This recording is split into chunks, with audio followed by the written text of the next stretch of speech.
Digital Foundry is proudly sponsored by the Logitech G935 headset. Welcome back once again to another episode of DF Direct. And once again, I am joined by my good friend Coury Carlson from My Life in Gaming. Coury. Thanks for having me back. So we're here to discuss another topic and another thing that I saw at E3. I know E3 was 2 weeks ago or whatever. The Polymega. This thing has been around for a long time. From the days of long time. Hybrid yes. Hybrid emulation or whatever. What did they say? It was like hybrid emulation, some FPGA, some system on a chip. The thing seemingly has changed a lot. There's a lot of skepticism behind it. I was skeptical as well. But within the last year, it seems like they've finally sort of zeroed in on what this is going to be. And they've decided to build a sort of all-in-one emulation box solution with the objective being sort of a nice plug-and-play system with a nice front-end interface and a lot of different emulators that are all sort of built to run well on this specific hardware. So on paper, it's like, well, why would I use that over a Raspberry Pi or something like that? But I have to admit, after spending a good hour just playing around with the system at E3, I walked away pretty darn impressed. So now this isn't, I mean, you and I both know this is not designed to be like this. It's not really the same type of product as what Analog's been doing, I'd say. Like they're focused on nailing a single system in the most accurate way possible, and that's the goal. Here, the accuracy I've seen is actually really, really impressive, but the goal is to deliver a lot of systems within a single box that sits under your TV. A single box and that has removable modules. Correct. For each system. That's the key. You can use these different modules to play the actual physical media. So you can use your original Super NES carts, your Genesis carts, you can insert CDs, you can play Sega Saturn, you can play PlayStation, Neo Geo CD, TurboGrafx CD, all these different systems. It supports them all. And I got a chance to play with a bunch of them. So you know what the system is as well. So do you have any questions to start with? Well, I mean, I've seen videos of the front end interface. You know, it's very, very slick. I mean, obviously the main thing is how is the scaling. You know, that's the thing I've been most concerned about. So based on my testing right now, there are at least 3 different scaling modes, as well as like a 4x3 and 16x9 stretch mode, which is separate. So the scaling modes I saw was one is just 4x3, one is pixel perfect, which of course does what it says, where you know it does an even scale, so you don't get uneven pixels, and then you get the Crt filter, which we'll talk about in a second. So the standard mode is unfiltered and it fills the screen sort of like a 4x3 aspect ratio, and you do get some of that shimmering during the scroll as a result. Okay, so there's no interpolation. There's no interpolation by default, that's right. So the pixel perfect mode obviously solves this because, you know, pixel perfect, so all the pixels are scaled. They're like quadrupled or doubled in each direction depending on the system, so you get a nice crispy image, but the aspect ratio is going to be ever so slightly off depending on the system. But what I really liked, like a lot, was their CRT filter. And this I didn't really expect. So we've seen a lot of sort of CRT simulation shader work done on emulation, and that's kind of what they're doing here. And they have the option to either do sort of an RGB monitor simulation or composite video. And you choose one or the other, and you get results that look surprisingly like a shadow mask CRT tube. So you can see the individual phosphors there. It has a lot of the different, there is some slight interpolation there now that occurs, so you don't get any shimmering. It ends up looking really good, and honestly so the footage you're seeing here in the capture, I captured mostly without this because YouTube doesn't like these sorts of filters. Scan lines do not go over well when you're watching in a unproportionately sized box. Exactly, but you know, in person it looks really, really good. I liked it a lot. So the filtering is good. I would like some more flexibility in terms of scaling options. Like if you could actually dial it in a little bit, maybe sort of an advanced setting. Right, right. Because the menu right now seems very focused on being very readable and easy to manipulate, but it's still in flux. And I think that would be one nice improvement I like to see is sort of, you have your three main options, but you can also do advanced, which lets you sort of manually scale the image or enable some sort of slight interpolation. That would basically solve the issue, I think. Another thing about the UI and the games in general is that you can basically install the games. Which is great for CD games, especially. And not only that, they seem to have developed this whole back-end server system that you can use to, if you want, it'll actually fill in like screenshot data and like cover art data and like information. All of that stuff fills in for you when you stick your game in. And like one of the guys there literally went through every single PlayStation game and captured screenshots and box art to use for this. That's pretty cool. Apparently they're doing that for all the systems, which means he also actually tested every game, which is interesting because he actually mentioned, so like, you know, in the past when they shown this off, there were still a few bugs, especially on the Saturn side, but he showed me the games that previously had bugs and they seem to be working correctly now. He says they're still working on, you know, it's not released yet, but the actual quality of the emulation I saw and the way it handles that is really impressive. But we were still talking about the installation box art stuff, I guess. One question I have is how does it handle games that have resolution changes? So yes, I did test that. I tested like Dead or Alive, I think, and at least another couple, like Sokyu Gorentai and a couple others that have like high-res menus or high-res graphics and vice versa. And in that case, there is zero pause. There's no like, because the system is always outputting 1080p and the resolution stuff for the emulator is happening internally, there isn't any sort of like blank out moment. It just instantly switches. So in that sense, it does work better than like say using an OSSC or especially the FrameMeister, which is a bit slow on that front, as we know. With a hardware solution like that, though, it's basically impossible to avoid that with the current HDMI standards. Absolutely, yeah, there's just nothing you can do about that. That's exactly right. But since this is software, it's a little bit easier to work around. I did notice though, when running in high-res mode, you could see some slight, I feel like there was some slight combing artifacts. Yeah, I mean, that would make sense. Which is the same thing we've seen on the analog systems as well. It just seems to be the way they're handling the raw 480i sort of output. I'm curious to see if they make any changes to that, but for the time being, it's kind of where it's at. I did get a chance to sort of, he let me delete a cartridge game and then reinsert the cartridge and try to play it.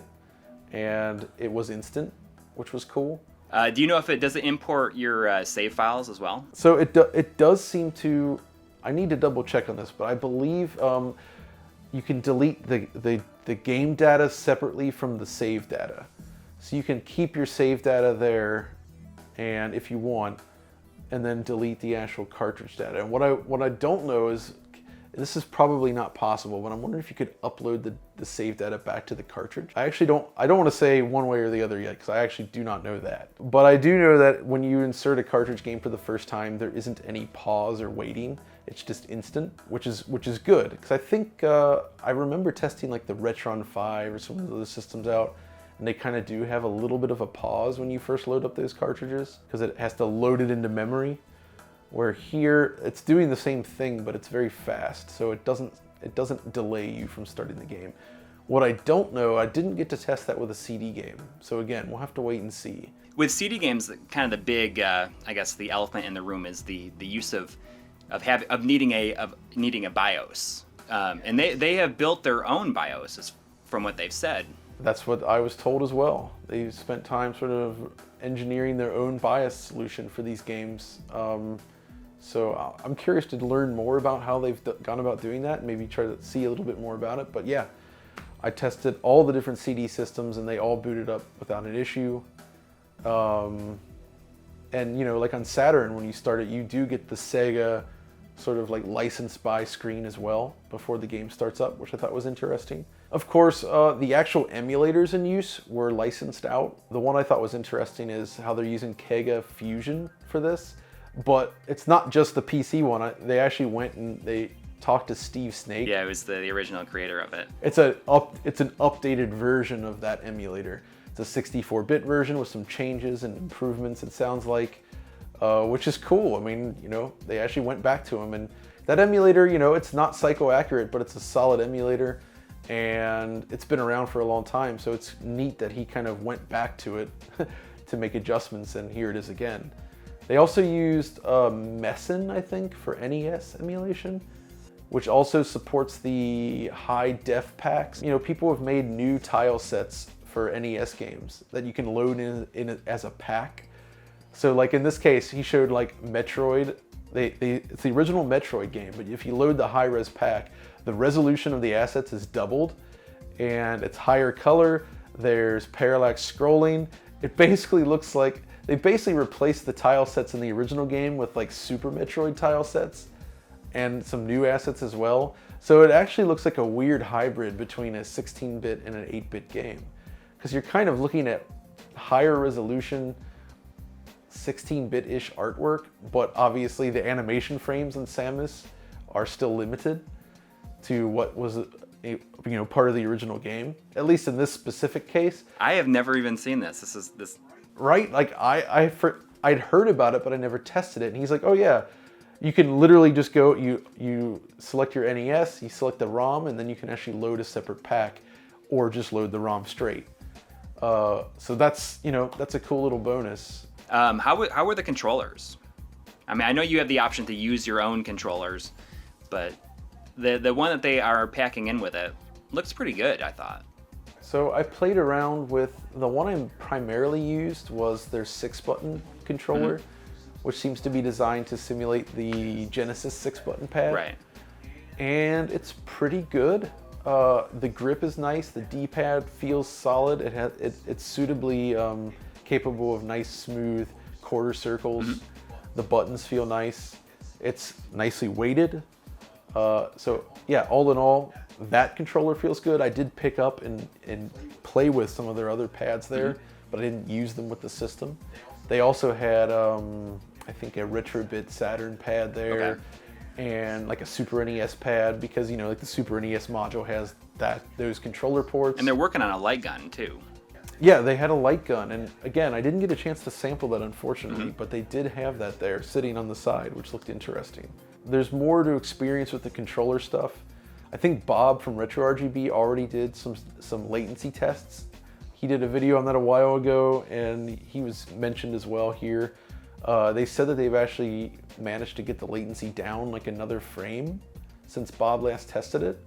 So they've been really trying to work on getting latency as low as possible, keeping in mind that there's still going to be a little bit of overhead latency, kind of just, I don't think it's feasibly possible with this box to get down to exactly what the original consoles were, but it seems like they're getting very, very close. Like at worst, it seems about like using a FrameMeister. Yeah, which is really good, honestly. Which is perfectly fine. Exactly. It feels responsive. Yeah. They actually had it on a really interesting, the TV they had was a large NEC display, but they mounted it to this stand from Monoprice, he said, that it rotates, right? You could actually rotate the display, right? So you could play games in Tate mode.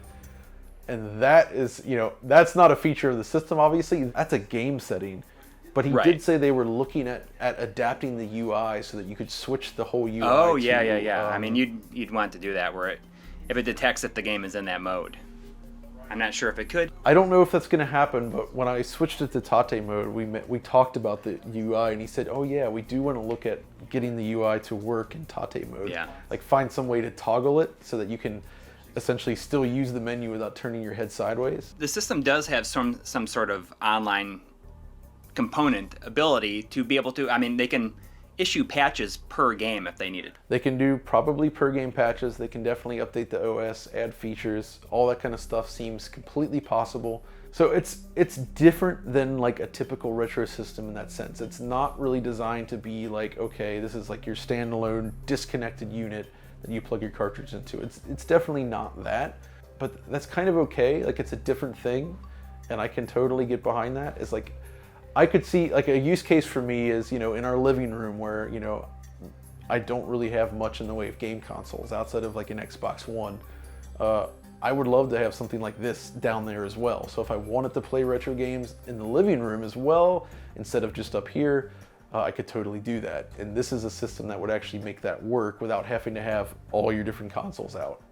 It's hard to say, you know, how the I guess the people like yourself and I who prefer to play on the original hardware if we can. But Right, I mean, right. like we aren't the specific intended audience. Yeah, that's an interesting point. I think, you know, people like you and I, looking at a product like this is kind of important in the sense that we can kind of determine how good it is because we are so familiar and well versed with the way the real consoles work. So that's what's most interesting for me to report on here, is just trying to look at it from that perspective, because there are going to be a lot of people interested in using it. There's a lot of products like this right now out there from companies like Retron, and honestly, a lot of them are pretty bad.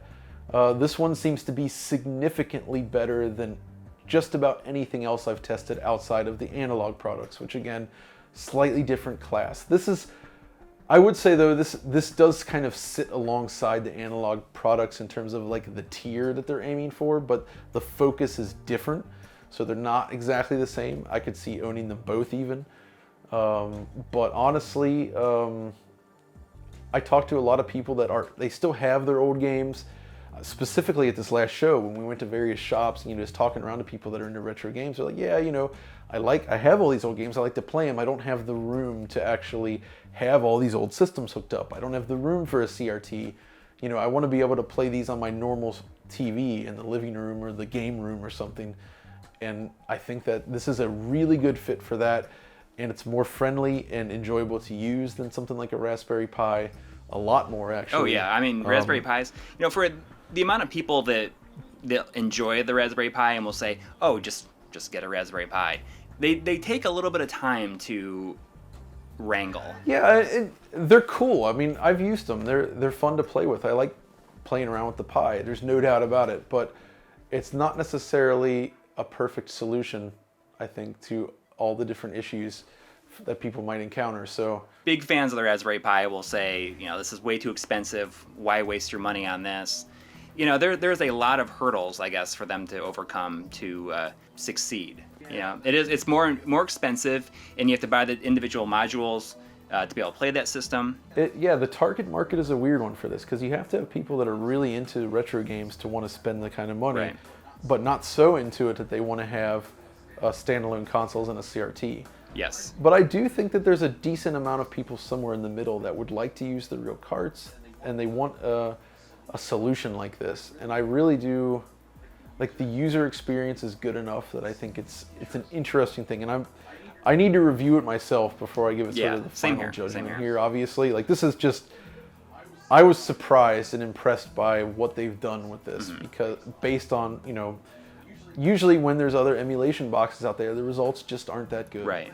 But I mean, in situations like that, you know, you can be surprised and impressed when you're in this environment where there's all this stimulation around you and you're like, oh, this is pretty cool. But when you really sit down to analyze it closely, when you don't have pressure of talking to other people, then you might notice a lot more things. Exactly. So that's what I need to run it through. Though it was interesting to me that they had so many games pre-installed on this. Right. It shows a lot of confidence for sure. They pretty much had just about the whole Saturn library on there, the whole PlayStation library on there, and a bunch more. I mean, I was flipping through these, and they were broken up by region even. They had the whole American Saturn library. They had the Japanese library. And just some of the most obscure games and expensive games, just all, they had them all set up on this thing to play with.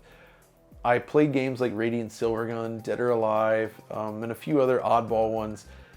My favorite moment was busting out Cho Aniki at the show, and just the reactions from people. I don't think anybody understood what was going on, because, you know, that is a game. That's an interesting one. Actually, so the Saturn stuff, I think, they've been showing that the longest, but that was what impressed me the most, just in the sense that Saturn is difficult to emulate really well. There are a lot of emulators out there now, but there always tends to be little glitches and bugs with a lot of games. And I tested enough games that I feel like I didn't really run across any real noticeable bugs at all. They just seem to be running correctly. And that's kind of the thing, though. I mean, when you're testing these games to make sure they work, you know, you're really only playing the first hour. I mean, I wonder when they have been testing these games just to make sure they boot and, you know, you can play the first level or two. But I mean, there's a lot of things that can crop up later on, like much later in the game that, you know, it's going to be up to the people who buy it, the users, to be able to find them. And that's something that we've encountered firsthand when reviewing, like, say, the analog units, where out of the gate everything seems fantastic, but as you start to dig in and really dig into some games, you start to run across an occasional bug, and thankfully they could fix it in firmware, and I assume that's the same here. But that's the kind of stuff I think the user, you know, the community is going to have to kind of dig into. So because obviously it's not realistic to expect any company to play through literally every single game from start basically to finish. 100% play through everything, you know, and do all the side stuff, everything, you know. It's, yeah, exactly. You can't do that. That's not realistic. So, and I guess at that point it comes down to how fast they are at fixing it. Exactly. And that's another thing. I mean, in this case, a lot of these emulators are written by other people or other companies, right? So if there is a bug in the emulator, how long does it take that to get fixed versus like with like the Mega SG, for instance? It's like, you know, they were working directly with Kevtris, who, you know, would just like look at the thing, fix a patch, Analog would then push the patch out, and you're done, right? It was a very direct kind of thing. I always like to go into these things, I'm always very optimistic, because stuff like this should exist. People, there is audience for this kind of thing. You know, it might be hard to find out that audience at first, but I mean, there's people that are excited about this kind of thing. And I guess for me, you know, the thing that kind of helps sell me is like, I mean, the guys working at Polymega that were there at the show, they genuinely seem to care about these games, because I was talking about some very obscure stuff at times, and it was clear that they actually were familiar with the games I was talking about. It wasn't just like, oh yeah, I've seen that somewhere. It was like they were able to discuss very specific things about some very obscure games, which impressed me in the sense that, okay, I mean, like, you really have to care about this stuff to know some of these things, right? If you're just there as a businessman, you're not gonna be into those details. So, you know, I'm happy to see that. Just, it gives me a little bit more confidence that even though they've had some foibles in the past, they, you know, getting going, it seems like they're on the right path, and it does seem like they care. And, you know, that shows a lot of confidence that they're showing it in talking to people like Bob and yourself. It definitely changes perception, I think, of the more hardcore community. Exactly, especially like with both of us, there was nothing he didn't let us do, you know what I mean?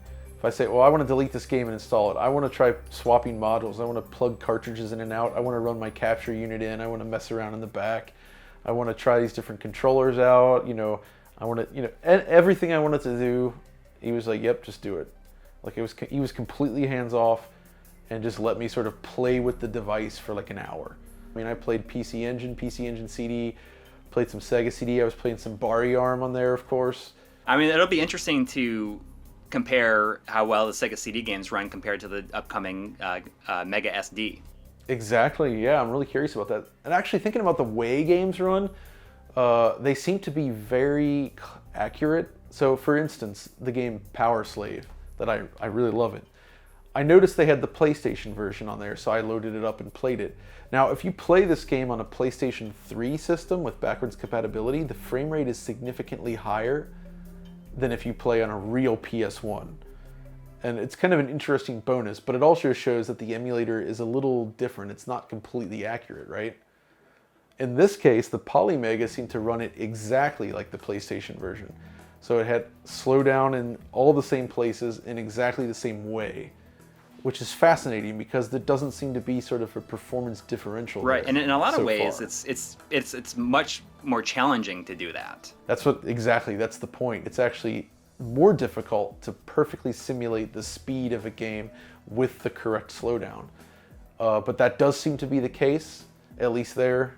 We'll have to see how it goes with the other games. But yeah, I think that's going to kind of wrap it up for now. Any final thoughts before we jump off? I'm looking forward to seeing how it comes out, and I'm glad that it seems to be on the right track. I mean, it's had a tumultuous couple of years, especially like in the last year. Hopefully they'll be able to deliver. I mean, I think that it's looking good.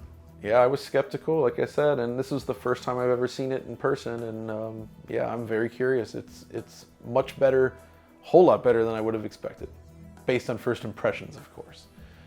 But yeah, I think that's going to do it for now, so thanks again for joining me. Yeah, thanks for having me. And if you enjoyed this video, as always, be sure to like, subscribe, ring the notification bell at the top, and of course, follow us over on Twitter. Also check out Coury's channel, because it's really good. Thank you. And until next time, this is John and Coury signing off. Featuring 2.4 GHz wireless, 50mm Pro G audio drivers, and DTS Headphone X 2.0 surround sound technology under the hood, the G935 headset delivers the ultimate wireless audio solution for gamers, whether you're playing on PC, PlayStation 4, Xbox One, Nintendo Switch, or mobile. Order yours today from Logitech G.